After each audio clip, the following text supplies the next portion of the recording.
Amigos y amigas, ya Martín Cogan con nosotros, para quien pido un fuerte aplauso. Bienvenido, Martín, gracias por estar. Sobre todas las cosas, hincha de Boca, estamos en un día para sacar el pecho, ¿no? Sí, se cortó siempre saca el pecho. Una siempre. mala racha, se cortó. Se cortó una Eso mala es todo. racha. Bueno, Ahí está. ¿ves cómo me bajó de la euforia? Yo venía... Ya estamos en zona de Libertadores. No, bueno, pero es que a mí me parece que a uno lo vive como lo vive. No O era sea, una yo vi esta tragedia. mañana que Boca está en zona de Libertadores, dije, ya está, se acomodó el año. No, pero aparte se ¿Sabes venía cómo se- acomodando ya con Racing, dejó una mejor imagen. Yo creo que los tenía fastidiados, o, ¿cómo decir? Complicados a muchos hinchas de Boca, no quiero abarcar más que lo que uno percibe. No era estrictamente ganar, perder esta racha, no esta racha, porque también llegás a la racha que llegás porque jugaste contra el Bayern y el Benfica en el medio, que no ocurre cada año. No. De pasar por dos rivales así. Me parece que lo que nos tenía un poco frustrados era un tipo de actitud o de falta de actitud, en parte al menos del equipo, en algunos jugadores claves, porque los hinchas de Boca, como siempre, en el fútbol, a la Piden larga, actitud. tenés ganar, perdés con Boca, perdés menos que los demás, pero hay épocas y épocas, como para todo Sí, el mundo. Lo que me parece que es más molesto para un hincha de Boca es algo de la actitud que uno espera en los jugadores de Boca, y si eso no está, incluso ganando, si eso no está, hay un motivo de inquietud.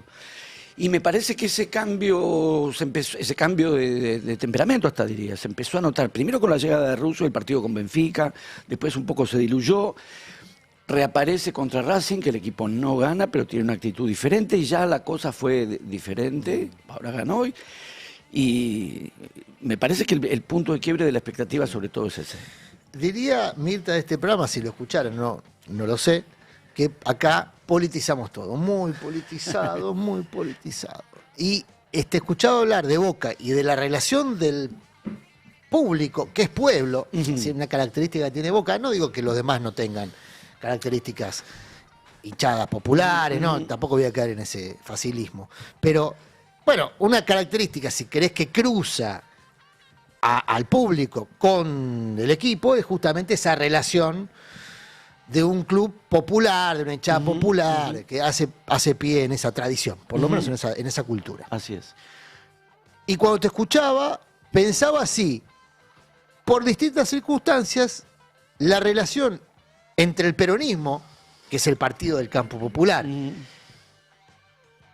y las mayorías populares, que aparecía rota en todo este tiempo, por lo menos en términos electorales, de representación, están tomando el mismo camino que vos describías recién de la hinchada con el equipo. Es decir, le están empezando a ver mejor actitud, mejor semblante.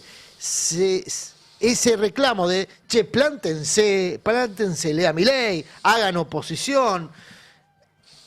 Por lo menos, si es que viste, de las listas, de la conformación de las listas, de la primera narrativa de campaña que empieza a aparecer ahora, ¿ves eso o es muy voluntarista de mi parte?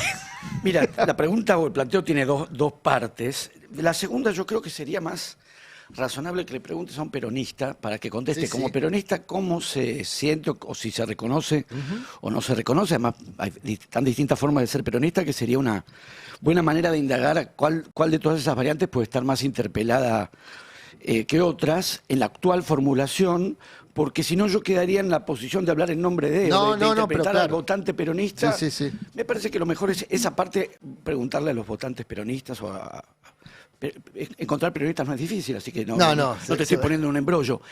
La parte que se refiere a Boca, y esto es algo que en su momento pensamos y trabajamos y escribimos con Ricardo Cohen cuando hicimos el libro Desde la Boca, que hay una parte que está dedicada a esta cuestión. Porque, por supuesto, el fútbol es un fenómeno de lo que llamamos cultura de masas, y en tanto que cultura de masas no corresponde a una franja social determinada, las atraviesa todas, y las atraviesa todas en todos los clubes y en todos los hinchas de todos los equipos. En todos los equipos va a haber expresiones, incluso en el espacio de la cancha. Lo que vale una entrada en tal sector y lo que puede valer una entrada en tal otro sector, está claro que como es un espectáculo de masas, son espacios que reúnen y hasta por momentos pueden entrecruzar sectores sociales diferentes. También es cierto que alrededor de los equipos se construye una identidad o un imaginario de identidad que pueda hacer más hincapié en una cosa que la otra. Hay gente, trabajadores muy humildes que son hinchas de River, y gente de mucho dinero que es hincha de Boca, pero Millonarios se llama River. Claro.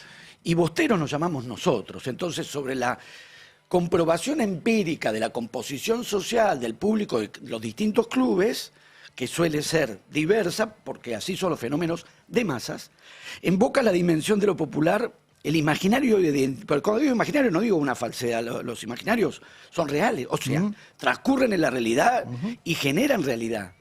Efectivamente, me parece que hay algo, y es lo que está en el libro Desde la Boca, y se llama Desde la Boca porque es el canto de la hinchada, pero porque nos pareció también que ahí se cifra algo del barrio de la Boca. Las características y la historia, la condición social del barrio de la Boca y la tradición de trabajo y de esfuerzo ligada al barrio de la Boca, la manera en la que el club logra el grado máximo de proyección internacional sin perder ni debilitar el arraigo de la identidad de su barrio.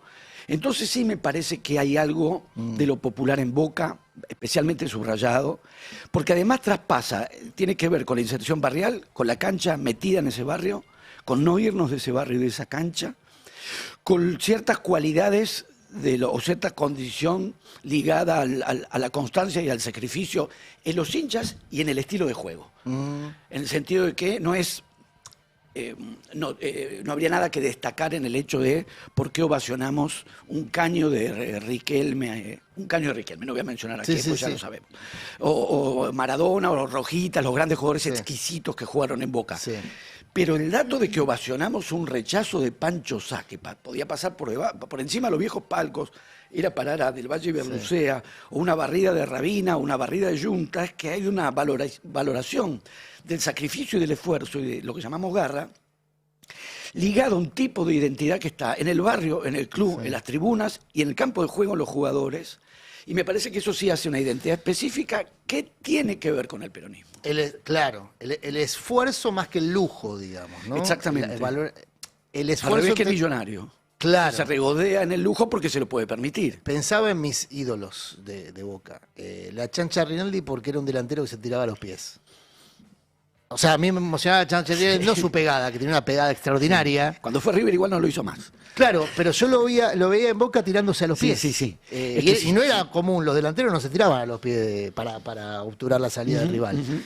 Bueno, la trabada de cabeza de Rabina, naturalmente, icónica. Pero sí es cierto, mis ídolos son los de Achetiza. Digamos, ¿no? Claro, podemos hacer ídolos de esos jugadores también. Los de Achetiza. Porque tener a Riquelme en tu club y hacerlo ídolo, bueno, es obvio. Claro. Es ineluctable. Claro. ¿Cómo podría no ocurrir eso? Bueno, pero Pasucci no hubiese sido ídolo en ningún otro lado. No, claro que no. En ningún otro lado. Por eso tiene los problemas que tienen con Poncio. Claro. Que no lo pueden resolver. No, es mi ídolo. Es el ídolo de él. Pero y claro, no está ahí, o lo que le pasó al pobre Cookie Silvani. El Cookie Silvani no era jugador no tenía el nivel como para ser ídolo. Hacía goles, ídolo no estoy diciendo ídolo, pero fue muy maltratado. Porque Julián Álvarez hace lo mismo que están diciendo ustedes, ir a presionar arriba y sin embargo es ídolo de River. Sí. Ahí es distinto y me parece que ahí hay algo... Para no desviar igual, ¿no? Porque no, me parece no quiero desviar en absoluto. Igual ahí hay una proyección a lo que pasó en la selección argentina, o lo que pasó en el Mundial. Tampoco jugó tanto tiempo. Y lo cierto es que con la manera en que pierden campeonatos uno tras otro, lograron ganar uno solo con Julián Álvarez. De manera que, digamos, uno no lo podría, me parece, vos sos el hincha, yo no. Pero me parece que es un jugador que sale de River y por lo tanto se pueden atribuir el orgullo de lo que haga acá o allá, o que juega en los grandes clubes, o que mete goles en los mundiales. Pero a la hora de hacer una antología de los jugadores que le dieron a River, no está por lo poco que pasó y por lo poco y nada que ganaron en esa etapa.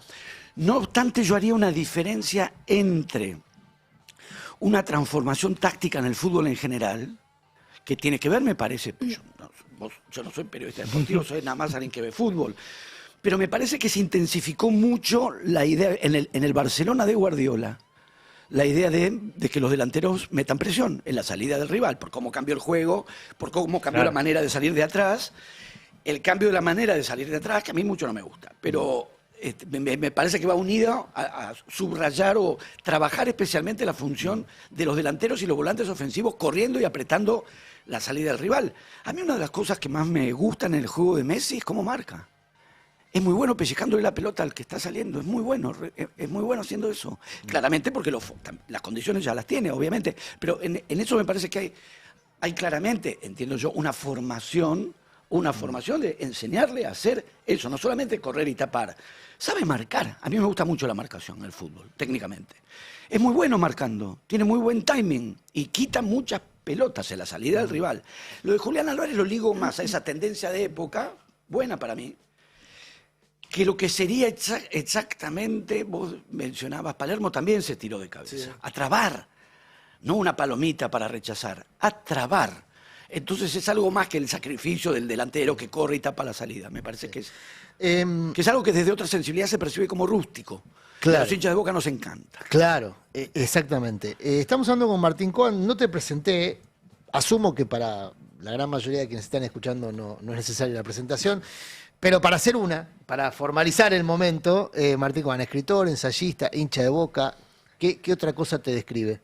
Ahora me estoy por ir a ver Defensor de Belgrano, Cadu. Bien, hincha del fútbol. Para allá. Hincha del fútbol. Me gusta mucho el fútbol. Ahora, en el campo intelectual, ya no tanto, en otra época, era una marca, yo creo que esnovista, pero era una marca rechazar el fútbol. Incluso en ámbitos políticos, rechazar el fútbol era un signo de estatus. Si rechazabas el fútbol, el opio de los pueblos, ¿no? Una cosa así medio como de distancia con aquello que era básicamente muy popular y que se supone que lo popular no tiene trascendencia intelectual o nada que aprender ahí. No sé, imagino que esa debe haber sido la posición de quienes rechazaron el fútbol, ¿no? Como no lo habito, no lo sé. Pero nos llamó mucho la atención que dos figuras de época, que son los directores de la película hoy muy mencionada, la película se le dice de Francella, pero los directores son Con y Duprat, retomaron ese esnovismo antifútbol, mostrando como no, es un tema menor, no me interesa, pero que puede ser perfectamente genuino que a alguien no le importe el fútbol, pero pasar de ahí a criticarlo como un tema menor, como culturalmente despreciable, me llamó la atención porque no lo escuchaba hacía mucho tiempo. ¿Crees que hay un signo de época de la élite también tomando para sí la curaduría intelectual, decidir qué es lo que intelectualmente es correcto y qué no, qué temas son los que se tienen que tratar y cuáles no, y que el fútbol, como en algún momento, no sé, Borges o algún otro intelectual muy importante de la Argentina, despreció? De la película no puedo decir nada. No de la película, no. Entonces pero digo, no sé cómo entra este aspecto concretamente de la película porque todavía no la vi. La veré probablemente, si la veo puedo decir. Es interesante para analizarla, yo no la vi todavía, bueno, se estrenó hace poco, estuve en Junín en una feria de libros y hoy me voy a ver a Defensores, así que veré cuando hay tiempo para ir al cine, pero digo, pero digo, si la batalla cultural de Milei tiene esa cosa de, así como él pretende reflejar otras élites o gobierna para una élite, si hay algo de también volver a la élite. Me parece que en lo que al fútbol respecta, por lo pronto, me parece que faltaría espesor de elaboración intelectual, incluso para hacer esa crítica o incluso para esa descalificación. Porque incluso esa descalificación admite ser elaborada con un grado de consistencia intelectual, que no veo quién lo tendría en las expresiones políticas hoy del mileísmo, como para hacer realmente una elaboración crítica sustancial. Sí. El caso de Borges, que es el que vos mencionaste, es diferente porque claramente tenía un grado de ajenidad tal que, porque para hacer una crítica, para rechazar, vos rechazás, no precisás saber, que me parece que es la tesitura que hoy predomina. Eso que están denostando, despreciando, degradando, insultando, no saben bien lo que es. Cuando defenestran un libro, no lo han leído.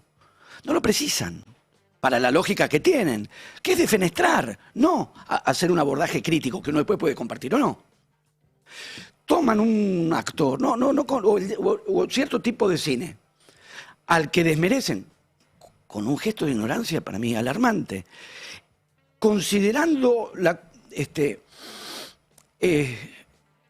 tomando en cuenta la consideración que esas películas pueden merecer o no, con una medición cuantitativa de venta de entradas, por lo tanto sin acceder mínimamente a la calidad cinematográfica, estética, literaria que esas obras pueden haber tenido, porque no las vieron. Dicen incluso que no las vieron, y que no las van a ver, y que no las quieren ver.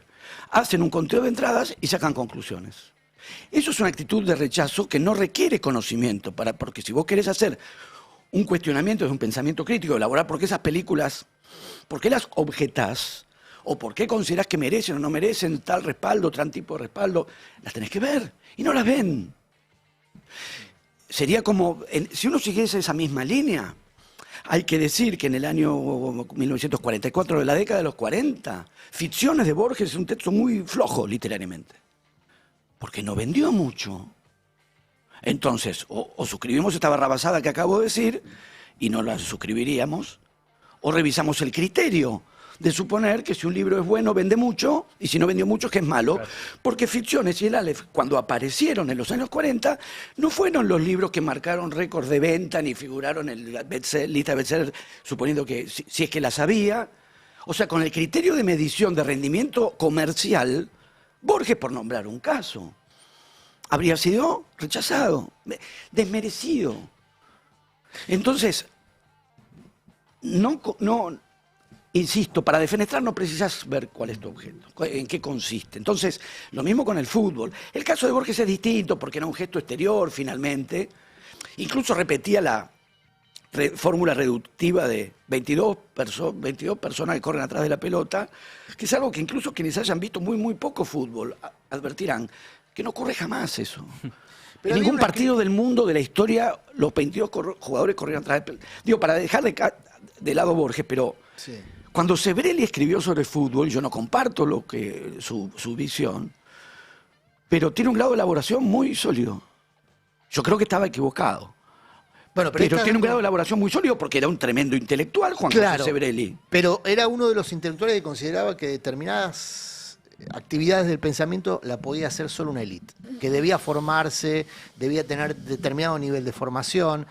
Sebrelli transitaba por lo menos esa... No sé si es una doctrina intelectual, pero transitaba por lo menos esas ideas. Ahora, el rechazo al fútbol a mí me da también como un rechazo a lo popular, pero me llama la atención de un gobierno... Él escribió también sobre los Sanchorena, sí. Y escribió también sobre ciertas formulaciones de los consumos de capas medias, con una agudeza, sí. Lo digo eventualmente discrepando, pero sí. Quiero decir, yendo a lo que vos planteabas de una traslación a un estado de cosas actual, tenemos la posibilidad en las formulaciones actuales de encontrar con quién pensar y eventualmente discrepar, como uno podía pensar y discrepar, leyendo a Sebrelli lo que Sebrelli escribía sobre Mar del Plata, los Sanchorena, el fútbol o Evita.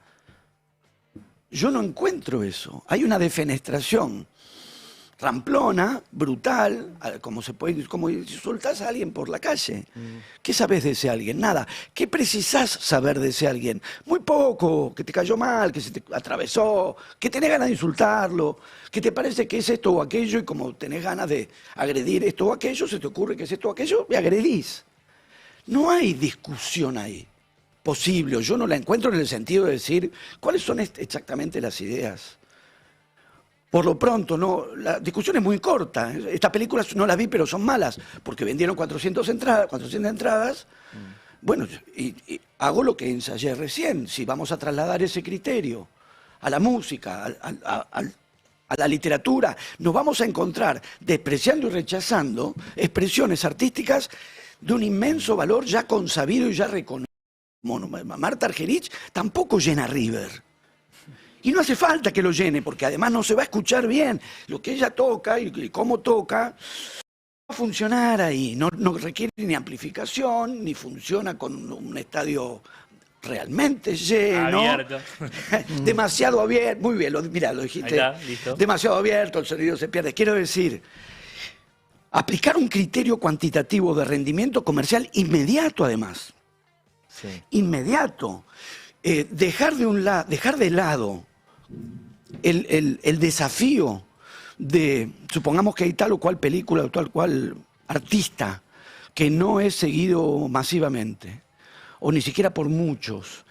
Y si uno considera que el valor de eso que filma, de eso que escribe, que eso que compone es muy bueno, por ejemplo.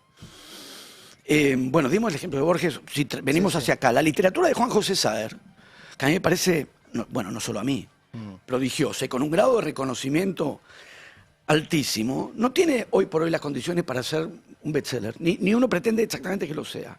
La música de Spinetta durante muchos años, Spinetta llena un Vélez una vez, reuniendo las bandas de toda su vida. Sí. Porque no era el tipo de música de reunión de ese grado de multitudes. Y no conozco, después te puede gustar o no, a mí me encanta, pero no sería atendible encontrar a alguien que rechazase eso como mala música. Alguien te puede decir, no me gusta, escucho otra cosa, lo que sea. Es música dentro de la música, del rock, es música de alto nivel. Spinetta, las novelas de Juan José Saer, el cine de Lisandro Alonso, claro que no mueven multitudes. El desafío es formar. Yo soy docente, pero soy docente no quiere decir solo que me interesa formar. Me formo formado para dar y ampliar las herramientas que te permitan disfrutar. Y si ese cine, que es muy valioso, y esa música, que es muy valioso, esa literatura, que es muy valiosa, no cuenta todavía con un grado más amplio de circulación y de quienes van a ver esas películas, quienes escuchan esa música, quienes leen esos libros, hay un desafío de formar, de educar, de ampliar las herramientas. Lejos de eso, lo que aparece hoy es el desprecio, no vende mucho, mala literatura, y ahí cae Borges, por poner el nombre del que, bueno... Caería Borges en esa descripción. Ahora... el problema es lo rudimentario de la formulación. Del argumento. Entonces, en los otros casos, aún Sebrelli, que creo que es el nombre que traje yo, en lo que podemos estar de acuerdo o no de acuerdo, y sobre todo lo que podemos estar en desacuerdo, el desafío de elaboración que nos plantea un texto de Sebrelli es alto. Es alto, porque tampoco es solamente la élite y el desprecio de lo popular. Hay un análisis en Sebrelli, que no necesariamente comparto, pero no importa. Importa en otro punto y en otro grado. Sí. La manipulación de masas existe. Claro. Eso no es exactamente idéntico al desprecio intrínseco de toda expresión de lo popular. Pero eso ya es una distinción que nos pone a pensar. ¿Por dónde haríamos pasar la diferencia conceptual entre no despreciar las expresiones populares como tales, y de las que suscribo, y al mismo tiempo atender críticamente los fenómenos culturales de manipulación de masas, que también existen y también deben ser, me parece, cuestionados? Con Sebrelli se te abre esa discusión de una manera muy estimulante, que no es lo mismo que decirle a este o a aquel, Cuca, tenés el ano así o asá. Sí. Entonces me parece que todo ahora es un poco más penoso. Bueno, tomando esta última parte que decís, lo de lo penoso, ¿de qué va la batalla cultural? Si tenés algún tipo de diagnóstico, la batalla cultural que propone el gobierno, ¿qué es en tu observación? No es la que yo hago, es la que aprendí o la que uno retoma de Gramsci, a quien se supone que han leído, dado que se remiten a Gramsci. No reconozco mucho el pensamiento de Gramsci en lo que dicen, con lo cual empiezo a preguntarme cómo es que lo leyeron exactamente o en qué clave lo han leído. Todo proyecto de alcanzar una hegemonía política involucra una dimensión de batalla cultural. No es una decisión, yo la doy, vos no la das, yo voy a lograr lograr establecer un bloque hegemónico en la política de un país, pero la batalla cultural no la voy a dar. No, por lo menos no en esa conceptualización, además a la que yo suscribo. En la medida en que apuntás y te propones establecer efectivamente una hegemonía política, va de suyo que eso involucra una dimensión cultural. Que es el gran paso, o una intervención muy importante de Gramsci en su momento, en el horizonte del pensamiento marxista, que tiene efectivamente su fundamento, y no es que eso deje de contar como un fundamento, que es que el principio nodal de la dominación y la explotación en la sociedad tiene que ver con la explotación de los trabajadores. Y las condiciones de las relaciones de producción en un momento determinado de la sociedad, por lo cual la dimensión material y económica es la instancia dominante para pensar cómo es que hay sectores dominantes, sectores dominados. La idea de que, aún siendo eso dominante o predominante, las formas de la dominación política en una sociedad no se agotan en eso. Y que la dominación en el plano ideológico, en el plano cultural, no son solamente proyecciones o derivaciones de la dominación socioeconómica, sino que tienen una dinámica propia. complementaria o derivada de la anterior, pero no determinada por la dominación económica. Es decir, que hay una dimensión de una disputa del conflicto, de los conflictos en la sociedad que transcurren en el plano de lo ideológico y de lo cultural, sin suponer, insisto, el punto siempre es sin quitarle su lugar dominante a la dimensión económica, pero sin reducir al plano ideológico y cultural a una simple proyección, una simple consecuencia de la dominación social y económica. De manera que, si un bloque histórico procura establecer o fijar o afianzar una dominación económica y política, no puede sino librar una batalla cultural. Lo que hace Milei es gritarlo. Pero no es cierto que el macrismo no lo dio. Lo que no hizo fue gritar, porque no gritaban. Lo que no hizo fue insultar, porque no insultaban. Pero hay algunos giros ideológicos, sin llamarle batalla cultural, ni hacer una versión de Gramsci traída de los pelos, a mi manera de ver. El viraje por el cual la palabra cambio fue capturada por los sectores más conservadores, que es un viraje ideológico de enorme importancia. Batalla cultural. Eso ya estaba en el macrismo. Y casta, la palabra casta fue acuñada por Podemos. Hay varias, en términos políticos, ¿no? Sí. Lo acuñan por izquierda a Podemos para describir a la casta gobernante en España. La idea de la casta, la idea de apropiarse de los valores del cambio, incluso la revolución durante el macrismo se hablaba de la revolución de la alegría. Era, a mi manera de ver, una bobada de tardo adolescente jugando con globos. Pero usaron la palabra, se llevaron la palabra revolución para hablar de. Bueno, pero eso está escrito en el manual. No manual. le llamaron batalla cultural y no lo gritaron como batalla cultural, pero obviamente en la medida que estaban desplazando o afianzando una dominación política, eso claro que ocurrió. Lo que no hicieron fue gritar que iban a dar la batalla cultural. Pero eso está descrito en el manual de Steve Bannon, que no nació para el mileísmo, ni mucho menos, nació antes, nació para etapas anteriores incluso de la campaña de Donald Trump, pero bueno, fue exitoso con Donald Trump en términos electorales, ¿no? Fue exitoso con Bolsonaro, con Orbán, con Meloni y con Milei. Lo que tiene Milei, a mi modo de ver, es que es muy disciplinado en ese prospecto, en seguir ese prospecto. Entonces, toma la palabra casta, que es una palabra acuñada por la izquierda, pero la vacía, crea un significante vacío y ahí le mete todo. Empleados públicos, sindicalistas, puede ser empresarios, cualquier cosa, cualquiera que sea enemigo individual de un sujeto puede ser calificado como casta y un problema colectivo. Bueno, mientras dice eso, lleva a Scioli al gobierno. Por supuesto, lleva a Bullrich al gobierno. Es lo que vos decías al principio, no hay coherencia necesaria entre la palabra y la acción. Ahora, ¿cuánto dura, ahí está la pregunta que te voy a hacer, cuánto dura ese embuste? ¿Cuánto puede durar ese embuste en términos de comportamiento social? ¿Cuándo se transforma en calabaza? No lo sé, yo también estoy esperando.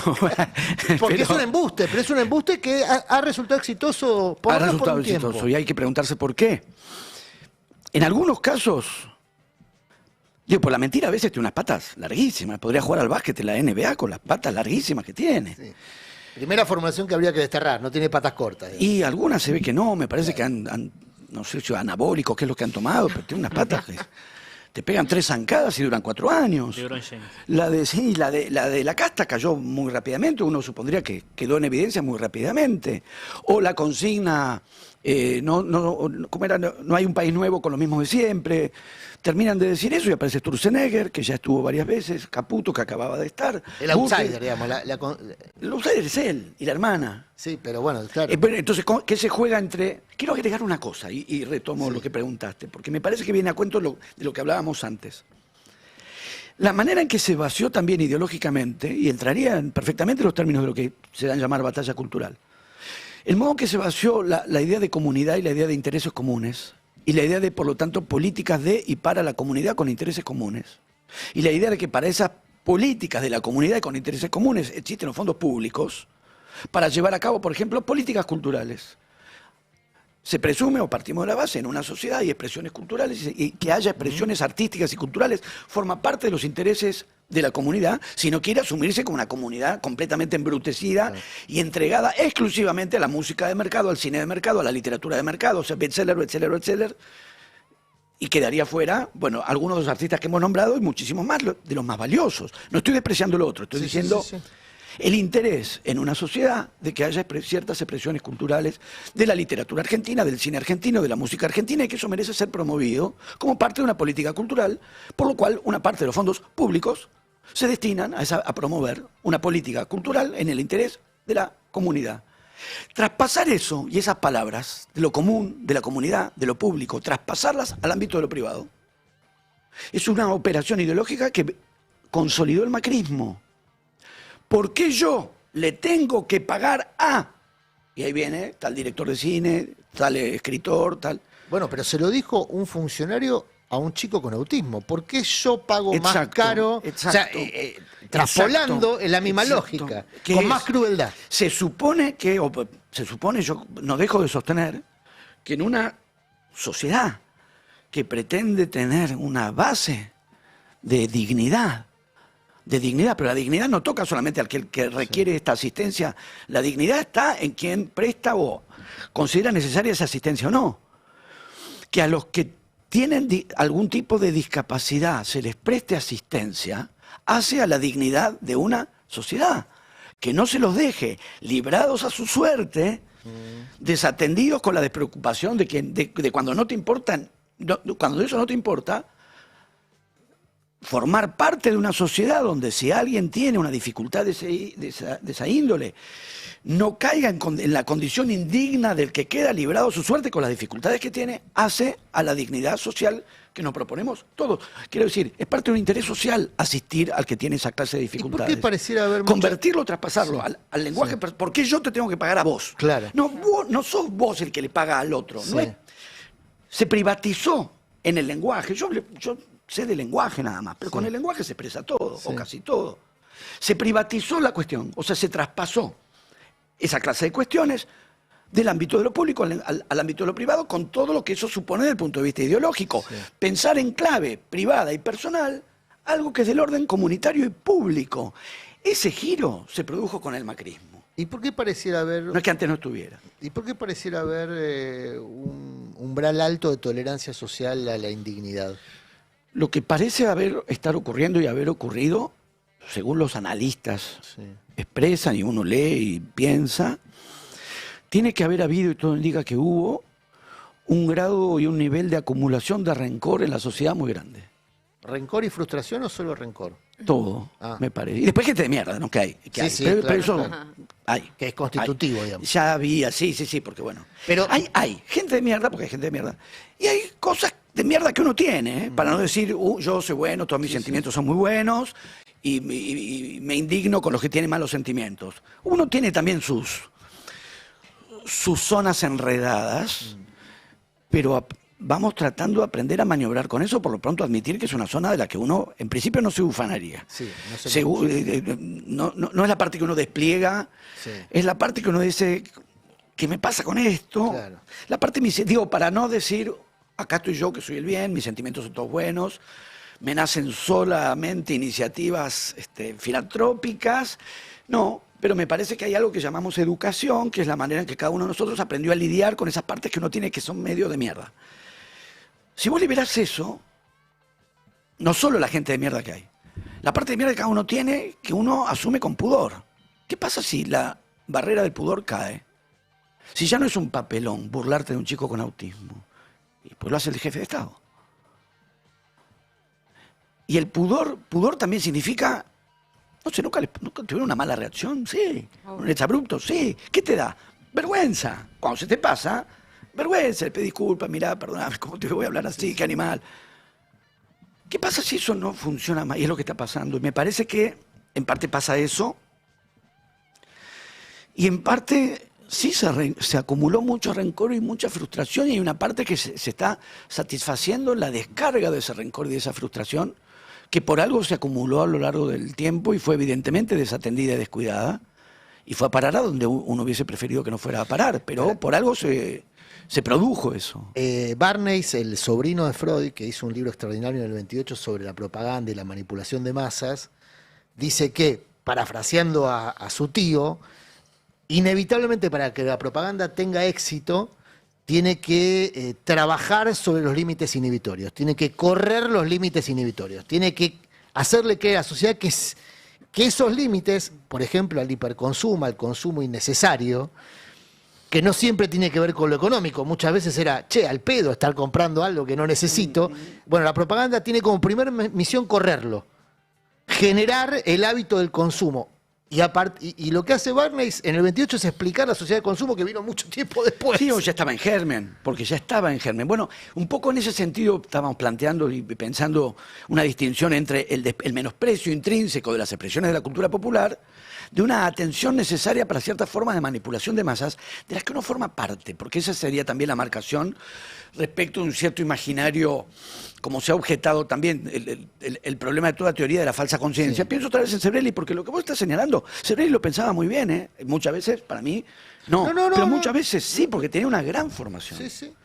Quiero recuperar este punto, en lo que vos planteabas de un contraste o una interrogación del presente. La formación que tenía Juan José Sebrelli era altísima, era de una solidez enorme. Enorme lo que sabía de filosofía, su formación en Hegel, su formación en la escuela de Frankfurt, que es la que retoma esa tradición crítica que vos estás señalando. De manera que cuando Sebrelli decía algo que a uno le parecía completamente equivocado, pensar por qué estaba equivocado e imaginar cómo uno podría refutar eso, suponía una exigencia intelectual alta. Alguien que defenestra a un nene con un problema, porque lo tiene a su merced y lo puede gastar y lo gasta, y una cantidad de energúmenos le festejan el gaste, más allá de invocar un principio, una premisa de dignidad como sociedad, vivir una sociedad donde estas cosas no pasen de ese modo, tampoco requiere... ¿Cuál es el debate que uno daría ahí? Que no le hagas eso a un pibe así. ¿Cómo le haces eso a un pibe así? No hay mucho espesor de elaboración. En cambio, en términos de cierta forma de manipulación, con esta premisa, que me la digo a mí mismo también una y otra vez, porque el problema con la teoría de la falsa conciencia es que uno tiende a pensar que la conciencia falsificada es siempre la del otro. Porque ¿cómo detectaría los fenómenos de manipulación y falsificación de la conciencia si no estuviese tu conciencia despejada de esos acechos? Bueno, no está. La de uno tampoco. Con lo cual, más que alguna especie de púlpito desde donde señalar problemas, me parece que también la práctica de preguntarse qué de eso tiene uno, qué de eso nos toca. En la parte de generación, cómo se fue produciendo, generando, acumulando rencor en ciertos sectores de la sociedad, hay cosas... Por ejemplo, yo mismo me pregunto, la parte que me toca, pero podemos pensar, la pandemia ha tenido ha marcado muchas cosas ahí, ha marcado muchas cosas. Me parece mucho para revisar, no solo el nivel de las políticas de Estado y el cumpleaños que se festejó, etcétera, sino una práctica de vigilanteo al que se salía a rebuscárselas. Si el que levantaba el dedo, yo no estoy exento de eso. Me nace, me tengo que revisar, ¿eh? Pero además, si quien lo hacía, yo soy docente universitario, nuestros ingresos son pésimos. Pero esos ingresos pésimos los tuvimos en el 2020. Eran pésimos, siguieron siendo pésimos. Ahora son peores. Pero yo daba clase y mis ingresos estaban. Entonces, levantarle el dedo al que se había quedado sin ingresos debe haber producido rencor. ¿Podemos decir que no lo entendemos? No podemos decir que no lo entendemos. ¿A dónde fue a parar ese rencor? Bueno, yo creo que fue a parar a un lugar equivocado. No va a haber resarcimiento, va a haber descarga. Por eso no se percibe la virulencia de energúmeno del que dice las cosas que dice desde el poder del Estado.